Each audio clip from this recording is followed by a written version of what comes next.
My name is Elliot. I've been a business consultant for 30 years. I'm going to pull the name of somebody out of this box at random and tell you a business life lesson they taught me. And today's name is Denise Anderson, Learning Organization and Smart Cars. There were two, this person taught me a lot. So the first organization or proper job, let's call it that, that I had was for an organization called Business Link. And Denise was the chief executive of that organization. Very forward thinking person, came from private sector. And I was quite young in the advisor team. It's my first advisor job. And she said we had the learning organization. I didn't really know what that meant. And I have read a lot about learning organizations now.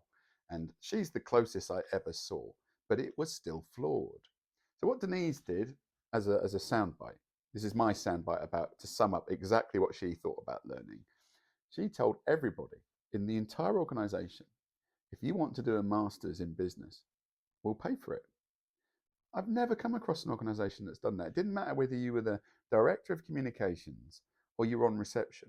The same opportunity was given to everybody to better themselves, to learn and improve what they did for the organization. And she had no fear that people would leave because they became overqualified, because I'm assuming she believed in the opportunity and the fulfillment that the people would get from those new skills. So lots of people in that organization were doing master's studies at university, regardless of the position or job they were in. Now, some people would critique that. They would say you should not study or allow people to learn things that don't help their performance and capability. I can go along with that to some extent, if not a lot of extent. But of course, if you do a master's in business and you're in the business sector, that can help everybody, whether you're at whatever level you're at. So Denise was the first person who exposed me to what I'll call a learning culture. Lots of criticism, really, of that, of people who are cynical about that sort of thing. But I wasn't. I thought that is opportunity for everybody.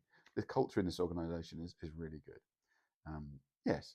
And then I've put this little thing. The second lesson is smart cars, and that taught me a lesson about being a bit braver. Is in the advisor team, we all had our own cars, and you could make some good money on mileage. People would buy rubbish cars and just earn the mileage. And she said to me one day, why don't you just use a smart car? I'll buy everyone a smart car, those little cars, and you can all drive around in them. We'll brand them up and it'll be corporate and it'll be great. I thought, oh, yeah, okay, that sounds a good idea. Off I go, mention it to the advisor team who are a lot older and gnarlier than me. And they just shoot that down. I'm not driving one of them. Very macho kind of thing, really. I'm not driving one of them. And I went back and I saw Denise. She brought it up and I said, no, they don't want to do it. She said, Elliot, what did she say? She said, you've let me down. She said, you let them stop you. I thought, you're right, I did. I should have been more conviction about this. I've let people stop me, shut me down because I'm the young person. And I should have stuck with that and said, no, I think this is a good idea, and championed what Denise said. Passed away quite young, sadly, while at work. Um, Very important person to me, Denise Anderson, to see somebody thinking differently. And that was the lesson. Think differently, have conviction, say what you think.